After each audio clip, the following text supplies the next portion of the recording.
ఈ రాష్ట్రంలో తెలుగుదేశం పార్టీకి 40 సంవత్సరాల చరిత్ర ఉంటే మరో 20-30 సంవత్సరాల వరకు తెలుగుదేశం పార్టీని నడిపించాల్సిన బాధ్యత యువతరానికి అందించాలన్న ఆలోచనతో మొట్టమొదటిగా రాష్ట్రంలోనే యువత కోటాలో పోలవరెడ్డి దినేష్ రెడ్డి గారి అభ్యర్థిత్వాన్ని బలపరుస్తూ కోవూరు నియోజకవర్గ ఇన్ఛార్జిగా మీ బిడ్డను పంపించాలని చెప్పి అడిగితే హైదరాబాద్ లో ఉన్నటువంటి అనేక వ్యాపార రంగాలని తనకున్నటువంటి విలాసవంతమైన జీవితాలను వీటన్నిటిని పక్కన పెట్టించి కోవూరు నియోజకవర్గ తెలుగుదేశం పార్టీ కార్యకర్తలకు అండగా ఉండడం, ఈ నియోజకవర్గాన్ని కాపాడుకోవడం కోసంగా పోలవరెడ్డి దినేష్ రెడ్డి గారిని కోవూరు నియోజకవర్గ ప్రజలకు త్యాగం చేసిన ఘనత పోలవరెడ్డి శ్రీనివాసరెడ్డి గారిని. దినేష్ రెడ్డి గారి నాయకత్వంలో మరి రాజకీయాలు తెలుసా, రాజకీయాలు తెలియవా, ఈ అన్ని అంశాలను పరిశీలించుకోవాలా.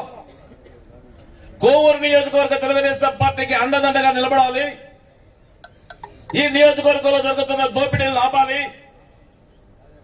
ఈ నియోజకవర్గంలో ఉన్న ప్రతి తెలుగుదేశం పార్టీ కుటుంబ సభ్యుడికి తన పెద్ద దిక్కుగా నిలవాలన్న ఆలోచనతో ప్రజాసేవ చేయడమే లక్ష్యంగా తండ్రి చెప్పిన మార్గంలో బాబు గారి యొక్క ఆదర్శంతో జన్మభూమి రుణం తీర్చుకోవడం కోసంగా పనిచేసిన వ్యక్తి పోలవరెడ్డి దినేష్ రెడ్డి గారు ఈనాటి వరకు కూడా.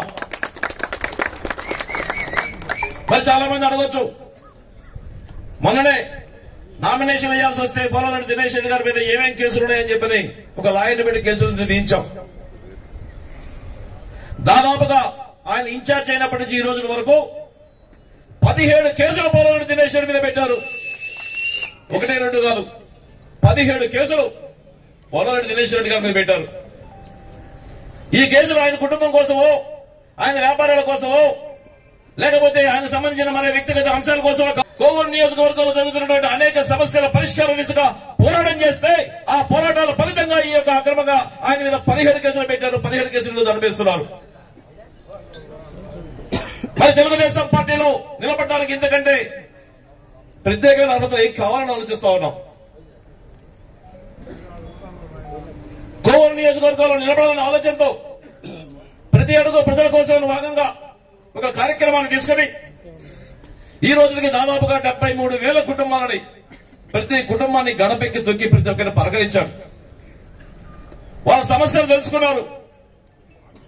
దళితుల సమస్యలేంటి, గిరిజనుల సమస్యలేంటి, బీసీల సమస్యలేంటి, మైనార్టీల సమస్యలేంటి, అగ్రవర్ణాల సమస్యలు ఏమున్నాయి, ఇక్కడ ఏ కులాలున్నాయి, ఏ జాతులున్నాయి, ఏ ప్రాంతాల్లో ఏం పండిస్తారు, ప్రతి ఒక్క అంశమైన క్షుణ్ణమైనటువంటి అవగాహన ఏర్పరచుకొని తెలుగుదేశం పార్టీ అధికారంలోకి వస్తే శాసనసభ్యులుగా కోవూరు నియోజకవర్గానికి ఏం చేయాలో అని చెప్పని ఒక టైం టేబుల్ రాసుకున్న వ్యక్తి పోలవరెడ్డి దినేష్ రెడ్డి గారు.